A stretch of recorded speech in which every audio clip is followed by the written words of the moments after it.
اهلا وسهلا، كنتمنى تكونوا بخير وعلى خير.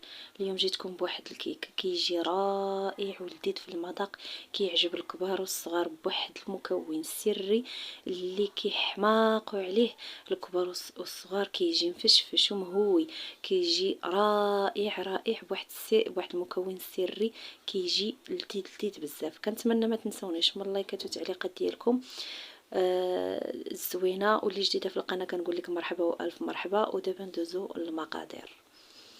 هنايا كما كتشوفوا معايا، هنايا عندي انا 3 البنانات كبار، جوج كبار وحده متوسطه، وهنا عندي كاس ديال الزيت، عندي كاس ديال السنيده، كاس ديال الزيت ما عامرش، عندي 3 البيضات كبارين، وعندي خماره ساشيه ديال الخماره. هنا كما كتشوفوا اول حاجه غادي نديرها، غادي ندير البيض. هنا عندي من الحجم الكبير، الا كان عندكم الحجم الصغير غادي ديروا 4 البيضات. هنايا كما كتشوفوا وكاينين في من الحراره ديال المطبخ. وغادي نضيف داك الكاس ديال الزيت ما عامرش مزيان، وغنضيف الكاس ديال السنيده اللي عامر، وغادي نزيد نطرب داك الخليط مزيان. وما قبل غادي نضيف واحد القبسه ديال الملح، كتبقى على حسب الذوق. غادي نخلط هذا الخليط مزيان مزيان حتى يتخلط لنا الخليط مزيان.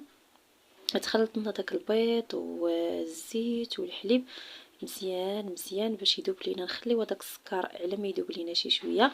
غادي ندوزو باش غادي نمعسو هاد البنان هذا باش نضيفوه كذلك. الا بغيتي تسبقي البنان هو الاول ممكن، انا فضلت ندير هكذايا على ما تذوب لينا السنيده. نحاول نبسط هاد البنان بهاد الطريقه بالفورشيط. دغيا دغيا راه كيدوب ودغيا كيتطلق.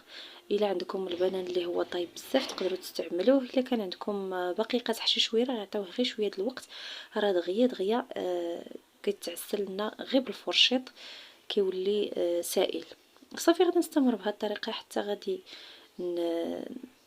نعجن مزيان هاد البنان. كما كتشوفوا ها هو ولا دابا عجينه يعني جاري.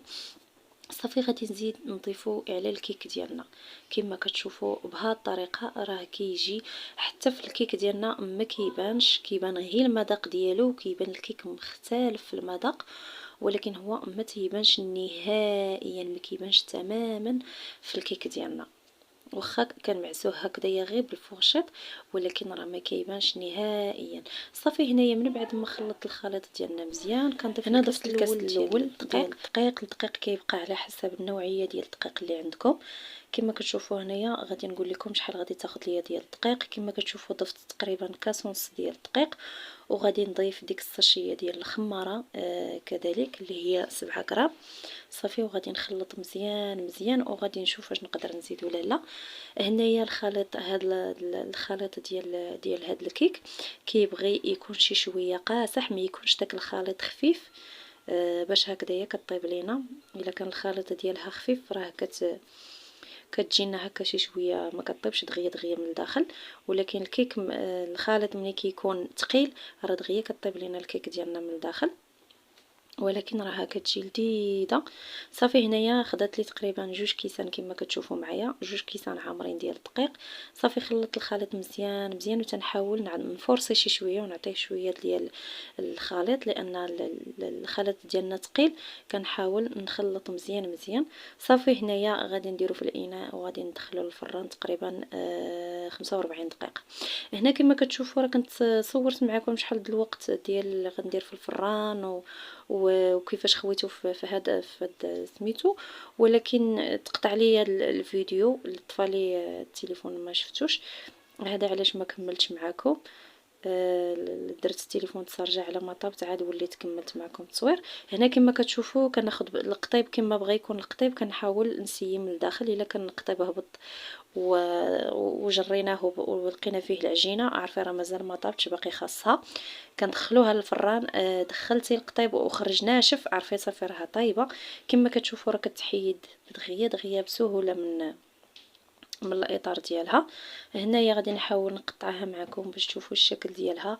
كتجي لذيذه يا البنات، بغيتكم تجربوها على ضمانتي. كتجي لذيذه بالمذاق ديال البنان، كتجي فتيه وكتجي يا سلام، كتجي لذيذه بزاف. كما قلت لكم حاولوا تخليو تاخذ الوقت في الطياب ديالها، ما تجهدوش عليها الفران. كتبغي تاخذ الوقت ديالها في الفران وكتاخذ تقريبا 45 دقيقه انا اللي خدات معايا في الفران. شعلت عليها من التحت حتى طابت، عاد وليت شعلت عليها من الفوق غير باش عطات اللون ديالها صافي وحيدتها. هنا كما كتشوفوا شو الكيك ديالنا كي كيجي، راه كنقطعها وهي باقا سخونه. الكيك ديالنا راه كيجي بالمذاق ديال البنان، عرفتو كتجي يا سلام يا سلام، كتجي رائعه. بغيتكم تجربوها وتنال الاعجاب ديالكم. اللي جربتها تخلي لي في التعاليق.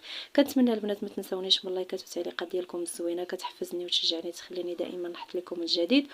وتنقول لكم شكرا لكم على اي حاجه زوينه قلتوها ليا، اللي خدتكم عليا، وبلا بكم انا ما كايناش. وكنقول لكم نتلاقاو في فيديو جديد ان شاء الله.